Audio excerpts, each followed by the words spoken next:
We're a little delayed here, but this is Still Plays Galaxy of Heroes, and this is a talk video. We are back with our belated video on the road ahead. We had some professional responsibilities that we had to take care of, so we couldn't get this out in a timely fashion, but I still felt like it was important to get our thoughts on the record, and we're going to do this with several videos over the next couple of days, hitting the road ahead, the Fury class interceptor kit reveal, and I do want to do a little talking about the conquest in addition to some other things that I have got planned. So the big thing here is the Krayt Dragon. We are getting some more details on the raid, but there are some things that we are still waiting for, and we will acknowledge some of those things. There's a quality of life update, little minimal except for the fleet management aspect of it, and then we wrap up with the free-to-play gearing of my roster. The start of the road ahead is the May the 4th rewards, which look to be fairly standard, arguably. It looks like they removed some of the lower gear pieces that I think would have been particularly helpful for younger players, which that I think is not great. Like, I don't think it's good to forget about the players who are going to help keep this game healthy. It can't just be the long-term players. We do need to attract new players to the game as we lose some older players. There needs to be a good ecosystem, a good balance going on. That I'm a little worried about. But in general, we have some nice pieces here that are going to help us get characters to relics and increase relics. It's a marginal amount, but free stuff is always nice. The big thing here that's a bit different are these unit shards. What we see here are free shards on basically every marquee release since January 2022, up basically through Cal Kestis, and that's nice. Particularly a lot of these recent characters who are almost entirely still single shard farm characters. I think most of the Inquisitors and Iden are the characters who are accelerated at this point. But the critical component to address in terms of the May the 4th rewards here is these calendars, particularly the free Revenge of the 5th calendar, which is a web store only calendar, because that one includes an Omicron, Chirotex, and Gear 12 salvage. And in general, I do hope you guys are signing in to the web store on a daily basis, because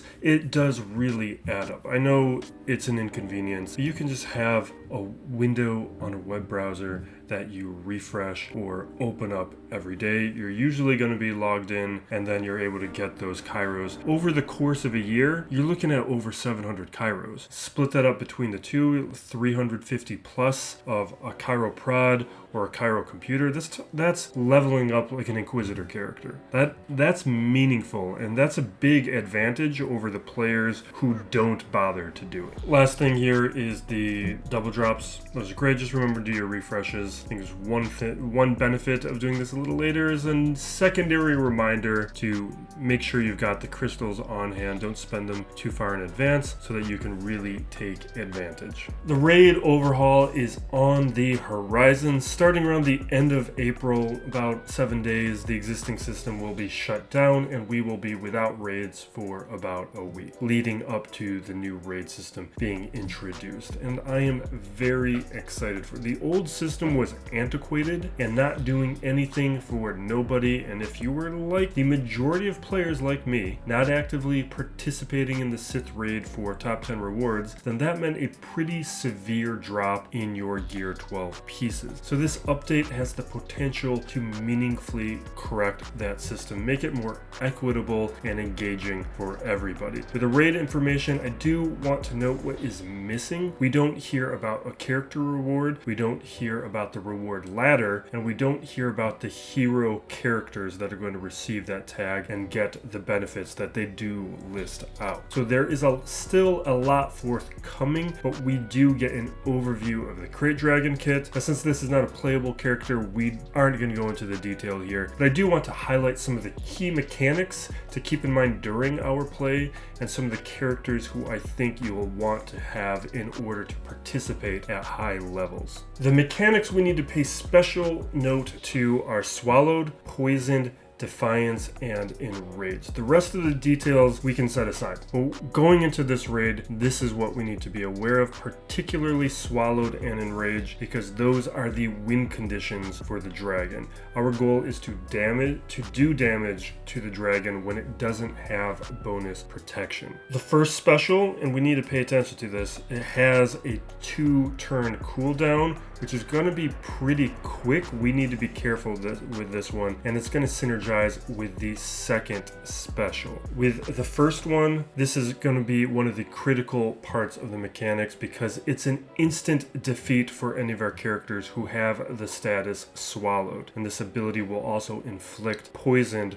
which will put our characters at significant risk and remove their recovery. The second special, this is the ability that applies Swallowed, which suppresses the unit, and the other mechanic within this ability here is the 20 stacks of Defiance applied. Third special, Burrowed. This is going to have some effects with the protection and the bonus protection that triggers when it emerges, because while it has bonus protection, it can't lose Defiance, health, or turn meter, and it will also do more damage based on its protection. And this is when we're going to want to attack it primarily, if not solely, with bundles of explosives. If we don't remove all the protection when the status Emerge goes away, then when it goes off on its own, there's going to be a mass stun applied. From the uniques, the dragon is going to gain offense, turn meter, and enrage as we attack it and as the battle goes on. We'll simplify all the particulars, but there's a ton of nuance here. But the key point is we need to be trying to manage enrage. Whenever we take turns and we remove 10% turn meter, we are feeding enrage on the dragon. We manage Defiance by inflicting debuffs. There will be a few event abilities and bonuses. The bundle of explosives we mentioned in the kit overview. It sounds like these will be crates on the field, but only attack them after the dragon emerges. This sounds like the mechanic to remove the bonus protection. Fire Ballista inflicts debuffs and damage. The debuffs are unavailable and unresistible, which for weaker characters, some of the Gear 12 characters we're going to be using, may be critical to managing the Defiance. And then there's also going to be Replant Explosives, and with Replant Explosives, it sets more of those crates, and these things do have cooldowns and speeds. And we're going to move on from the granted abilities, hit the hero unit bonuses. Again, this is just, we're hitting the main ideas, a cursory overview, so we just have a quick understanding, and just jump in here into the post yourself if you want more of the mechanic details. Now the hero unit bonuses, again, CG does not tell us the hero units. That's important to notate, but there are some clues here that we can kind of figure out who might get those tags based on how it's going to work. With these bonuses, we're going to get more survivability. They're going to have a self-cleanse and reduce cooldowns on bonus abilities the first time each turn when they attack out of turn. They have a high chance to inflict damage over time, and whenever a damage over time is inflicted, the character gains momentum. Character also has added potency and will do more damage per stack. This is a big mechanic that could help out Boba Fett a little bit, but Canderous Ordo in particular, if he gets the tag, is going to be great. So I'm hoping he is the one who ends up with it, or one of the ones who ends up with it. Django will also benefit a little bit, but he has slightly less synergy with some of those debuffs. Also with the hero units, their attacks won't trigger the turn meter gain, which is going to be pretty important to managing the Defiance and the Enrage and all of the mechanics here on the Krayt Dragon. Now with these faction bonuses, I do recommend that if you are a more mature count, don't do this if you're in younger count obviously, but with more mature accounts, I do think it is worth building out a Gear 12 faction for all of these so you can maximize your participation. Get to know these characters while the community figures out which is going to contribute more and be a better use of our relics. And we also don't know what the reward track is going to be, the shard rewards, so we don't know how much effort is going to really be worthwhile here. I do suspect it is going to pay off. I'm not too worried about that, but since we're still in the dark, just be a little careful, but do set yourself up for success. Run to where the ball is going. That is what I recommend in general throughout the game. Now, the Hut Cartel immediately detonates bundle of explosives, and they do double damage, plus reduce cooldowns of replant explosives. This faction was obviously going to be the big damage dealer because it's a GL, but this cements it. It means they have a big chance to not get hit by stun when Emerge goes away, because they're going to be able to use bundle of explosives much faster than some of the other squads here. Now, Jawas added survivability, which they will need since they have old kits. They will cleanse themselves, and whenever they inflict a thermal, the damage by thermals stack. That sounds great. Mandos are immune to poison. Their damage output is decreased by 50%, but they won't trigger the turn meter. Look for this to have major synergy with the hero bonus and with dots. Old Republic, this is about Canderous. Whenever an enemy is inflicted with a dot, Old Republic allies deal 1% more damage stacking, so combine that with the Mando mechanic since he has both tags, and Canderous is going to start doing significant damage. If he gets that hero bonus, he may be one of the most critical characters. Tuskens, lots with fire, ballista, momentum, and added potency. They should be able to manage Defiance better than the others. That's going to be their major mechanic here. Now, the modifiers, I'm not going to read into these.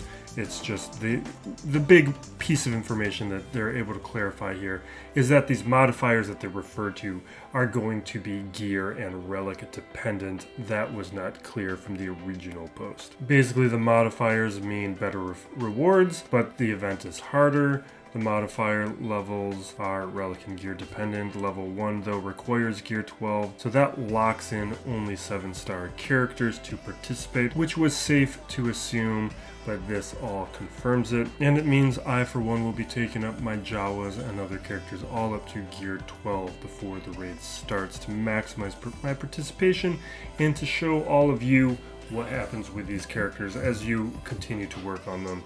And I can show a lot of the community what gear 12 participation, or at least a mostly gear 12 participation, is going to look like. Because I do have one relic Tusken and one relic Jawa from Aurora, or not from Aurora is the one I have, from going after Jabba the Hutt. I hope that was as fast as possible. We're going to see what that looks like in the edit. Quality of life is in 2 parts. We have territory battle stat tracking. This seems like good tools for guild leaders, and I'm all for making the life and the work that they put in easier. It's because helping out guild leaders is going to help out everybody. I appreciate all the work that they put in so that I don't have to do it. So anything to make their lives easier is a win. I would like to see something like this added to Territory Wars, which was my initial reaction when I glanced at this really quick. I was thinking, oh, stats in Territory Wars and territory battles, seeing all that going on. I would like lifetime stat tracking in general for these game modes. Like how donations work for guilds, where we can see that. Like,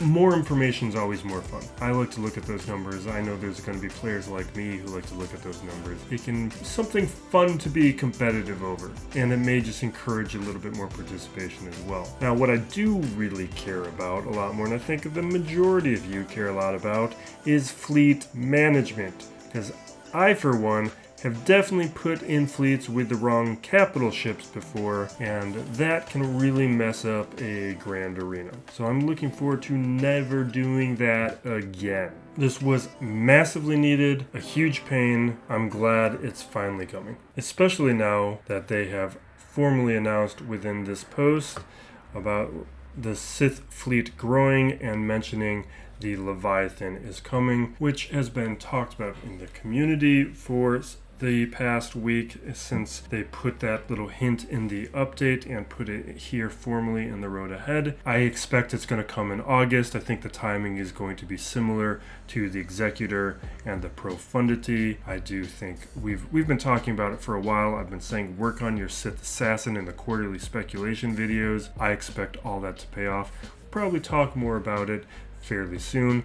We're going to do a video for the Fury class interceptor. It being a conquest unit, kit reveal video is not as time pressing as the marquee releases, where CG really only gives me a night to work on it. This one I will work on in the next day and get this one out, and I'll address the Sith fleet in that one. And for our free-to-play gearing wrap-up, this is from February 14th. This one here is primarily Jabba. This was soon after Jabba's unlock, getting him brought up to to relics. I did Gear 12 testing initially, and I like to do the events at Gear 12 just to show what can happen with their Jabba's. It was just like could not be easier Galactic Legend event. So taking him up to relics, I believe I go up to relic 7. Yeah, I definitely go to relic 7 right away because I had the Datacron. I had prepared the Jabba Datacron in advance, and I got to use it for a week before it expired. So that is why we didn't do any interim levels of Jabba testing, because I just couldn't do it. I needed to use that Datacron, which seemed fine. We were able to do 3 matches of it. Tusken Chieftain, this is when I brought him up to Gear 11. This is what we do on this channel. All these marquee releases, I bring up to Gear 11 as quickly as possible. It's something that there's been a lot of debate about whether or not it's a smart use of my resources and materials, because, yeah, I'm depressing the amount of relics that I have, but I think it pays off in its own ways, because things like the Conquest, I'm able to have a much easier time in Conquest. My Tuskens are doing great this time around. Same thing with Marin, Serjunda, Cal Kestis. I've got all these characters at levels in which they can help participate. Chieftain, I have farmed up a decent amount now. I think he's almost at 5 stars. We just got Warrior on a ridiculously cheap node, and Warrior is maybe a 10-day farm. Like, definitely less than 14 days, maybe 12 at worst. Here is immediately after the Afra unlock, so I'm taking her up to Gear 11 and putting on, no, this was not immediately after, this was the week after. I tested her for a week without the Omicron, and she wasn't all that good. We put that Omicron on and she got a whole lot better. That Omicron is mandatory. Bam, bringing him up to Relic 5 so that I can use the Datacron on my Maul team. I've been using them on defense, and he's been pretty effective there. I've been thinking that since Watt is moving over to Trench, that means we're going to have an empty slot. I could put Hondo there. I just think Hondo's too good to put there. I don't really think that's the best use of Hondo. So I have instead opted to put Bam in that final slot with Maul. But I think it's something where I'm still debating and thinking about it, because it's something where, because it makes Maul worse not to have someone to trigger the frenzy from the start of the battle, I've moved him over to defense. It's adjusted how I played. He works just fine on defense.